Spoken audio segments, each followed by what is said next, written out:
নিজের দিদির সম্মান বাঁচাতে এক সাধারণ মেয়ে যখন বাঘিনীর মতো গর্জে ওঠে তখন অপরাধীর বুক কেঁপে ওঠে থরথর করে। খবরের কাগজের পাতায় লাজুর এই দুর্ধর্ষ বীরত্বের কাহিনী কি বদলে দেবে তার ভাগ্য, নাকি ময়ূকের জেল থেকে আসা এক ভয়ঙ্কর হুমকি তছনছ করে দেবে সবকিছু? অনুভবের ভালোবাসাই কি হবে লাজুর শেষ আশ্রয়? টান টান উত্তেজনায় ঠাসা গল্পের পরের অংশ দেখতে একদম মিস করবেন না। খবরের কাগজে লাজুর গোয়েন্দাগিরির খবর বেরোতেই সব সত্যি জেনে গেল ঠাম্মি। সম্পূর্ণ জানতে হলে ভিডিওটিতে একটি লাইক করে দেখতে থাকো। গল্পের শুরুতেই দেখা যায় লাজু যখন খেতে বসেছিল তখন ফোন করেছিল মৌকে। মৌকের সাথে যখন ফোনে কথা বলতে লাজু ব্যস্ত, আড়াল থেকে সবটা শোনার চেষ্টা করেছিল অনুভব।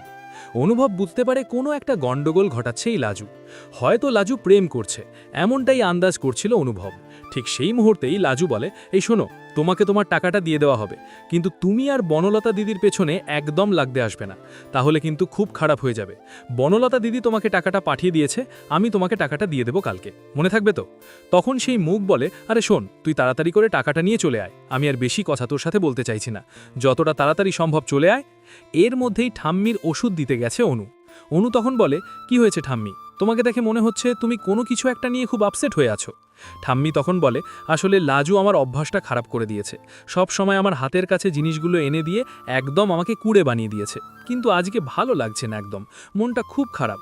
অনু তখন বলে, আমি একটা কথা বলে ঠাম্মি, তুমি লাজুকে অবিশ্বাস করো না, লাজু কখনো কোনো খারাপ কিছু করতে পারে না। লাজুর প্রতি সেই বিশ্বাস আর ভরসা আমার আছে। ও একটা নিরপরাধ মেয়ে।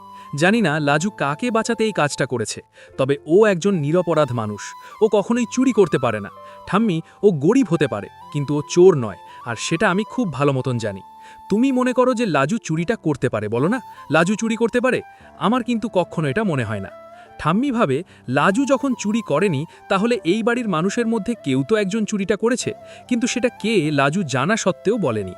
এর মধ্যেই বনলতা শুয়ে শুয়ে খুবই কান্নাকাটি করতে থাকে আর বলে, জানি না এই ঝামেলা থেকে আমি নিজেকে কবে বার করতে পারবো, তবে দিন দিন এই ঝামেলা বেড়েই চলেছে, আমার মুক্তির পথ কোথাও হয়তো খোলা নেই। অন্যদিকে লাজু সেই পার্কে চলে গেছে যেখানে মৌকের সাথে দেখা করার কথা, টাকাটা দেওয়ার কথা। এরপরে লাজু পুলিশ অফিসারদেরকে বলে দেয়, আমি এগিয়ে যাচ্ছি, আপনারা রেডি থাকবেন। লাজুর তো ভয় লাগে, কিন্তু তবুও লাজু ভাবে তাকে এই কাজটা করতেই হবে। এরপর মুখ বলে, ওহ তুই চলে এসেছিস, দে টাকাটা ঝট করে দিয়ে দে তো।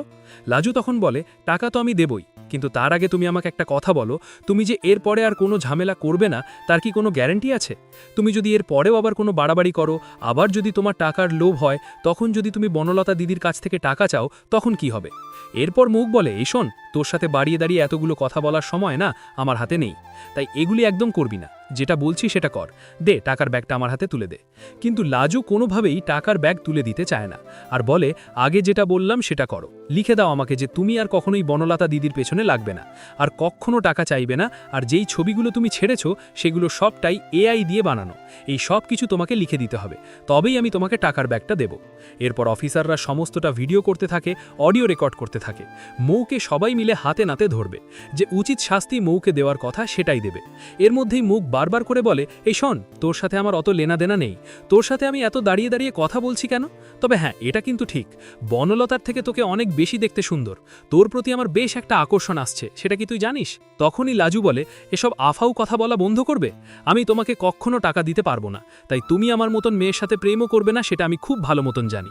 তবে একটা কথা জেনে রাখো, যে অন্যায় তুমি করছো তার শাস্তি তোমাকে পেতেই হবে, এরপরে আর কখনো তুমি এই মুখটা আমাদের সামনে দেখাবে না। এরপর মুখ বলে, তোর সাথে দাঁড়িয়ে দাঁড়িয়ে এত বেশি কথা বলছি, দে দে দে কাগজপত্র জানিয়েছিস, দে আমি লিখে দিই। এরপরই লাজু তার ব্যাগের মধ্যে থেকে কাগজটা বার করে দিয়ে দেয়, আর তারপর মুখ সেখানে লিখে সাইন করে দেয়। এরপরেই ব্যাগের মধ্যে খাতাটা ঢুকিয়ে চেন আটকে দেয় লাজু। মুখ তখন বলে, কি ব্যাপার, তুই আমাকে টাকাটা না দিয়ে ব্যাগে চেন আটকে দিলি? তখন অফিসাররা চলে এসেছে আর বলে, টাকাটা আমরা দেব, চল তোকে আজকে 5 স্টার হোটেলে নিয়ে যাব, অনেক অন্যায় করেছিস, তার শাস্তি এইবারে তুই হাতে নাতে পাবি। মুখ কোনোভাবেই অফিসারদের সাথে যেতে চায় না, লাজুর গলায় রীতিমতো অস্ত্র ধরে যাতে লাজুকে ঢাল করে সে এখান থেকে পালাতে পারে। কিন্তু সেখানে চলে এসেছে অনুভব। অনুভব এসে বেধড়ক মার মারতে শুরু করে মৌককে। 3 জন অফিসারও অনুভবকে সামলাতে পারে না। লাজু বুঝে উঠতে পারে না কেসটা ঠিক কী ঘটে গেল। এরপরেই মৌককে শাস্তি দেয়, তারপর পুলিশের হাতে তুলে দেয়। মৌক তখন হাসতে হাসতে যায় আর বলে, ফিরে আসবো আমি, আর তখন তোমাদের দুজনকে জব্দ করব। এর মধ্যেই অফিসার বলে, লাজু, তুমি যা করে দেখালে আমি কোনোদিনও ভুলতে পারবো না, তোমার সাহস অনেক বেশি, তুমি সারাটা জীবন ভালো থাকো, অনেক বড় হও। এরপর অফিসাররা তো চলে যায়। তখনই অনুভব বলে, কি করেছো তুমি? কি ব্যাপার লাজু, তুমি আমার প্রশ্নের উত্তর দিচ্ছ না কেন? লাজু তখন বলে, তুমি কি আজকাল আমার পেছন পেছন ফলো করছিলে আমাকে? বলো, আমার এই কথাটা জানাটা খুব জরুরি। আর ঠিক সেই মুহূর্তে অনুভব বলে, ফলো করার কি আছে? আমি শুনেছিলাম তুমি একটা কাজ করতে বেরিয়েছো, আর বুঝতে পেরেছিলাম তুমি কোনো বড়সড় বিপদে পড়তে পারো, তাই আমি তোমাকে বাঁচাতে এসেছি। আমি যদি ঠিক সময় বাঁচাতে না আসতাম, কত বড় যে সমস্যা হতো সেটা আমি এখন খুব ভালো মতন বুঝতে পারছি। ওই ছেলেটা তোমার ক্ষতি করে দিত। তখনই বনলতার কথাই বলে লাজু, তুমি বনলতা দিদির মুখের দিকে কখনো দেখেছো? বনলতা দিদি অনেক কষ্টে আছে। দয়া করে বনলতা দিদির অবস্থাটাও একবার বোঝার চেষ্টা করো। অনুভব বলে, আমার কারুর অবস্থা বোঝার কোনো দরকার নেই। আমি শুধু এইটুকু জানি যে তুমি অন্তত নিজেকে সুরক্ষিত রাখো।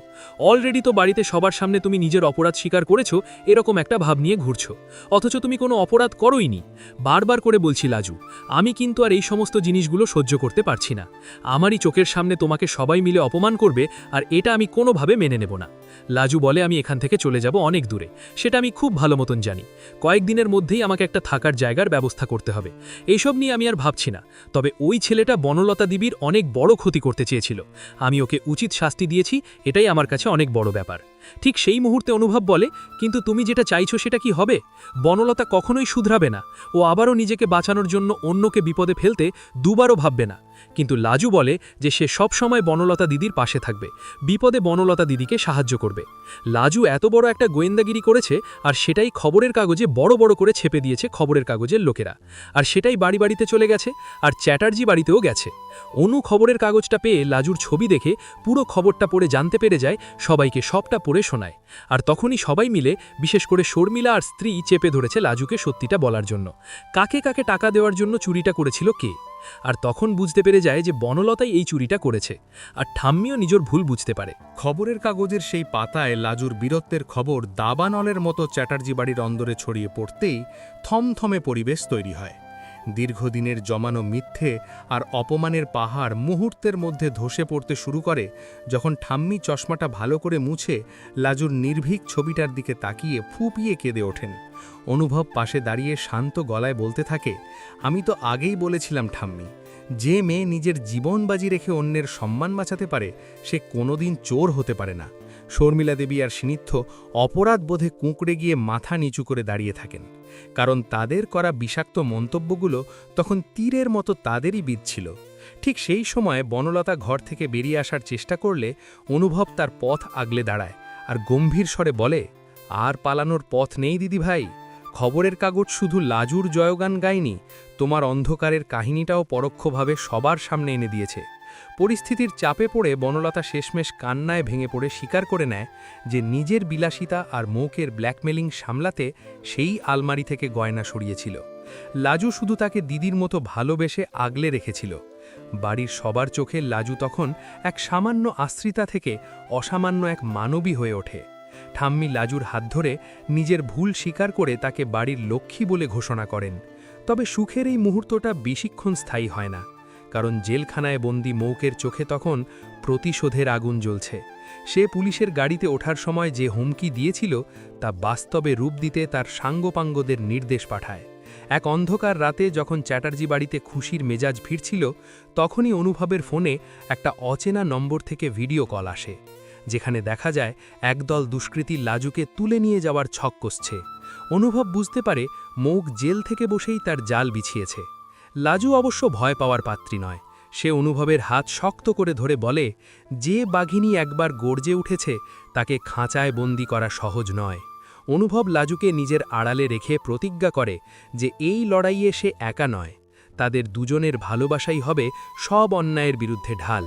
পরের দিন সকালে লাজু নিজেই থানায় গিয়ে মৌকের বিরুদ্ধে নতুন করে বয়ান জমা দেয়, আর সংবাদ মাধ্যমের সামনে দাঁড়িয়ে স্পষ্ট জানায় যে মেয়েরা অবলা নয়, পরিস্থিতির চাপে তারা রণচণ্ডী হতেও জানে।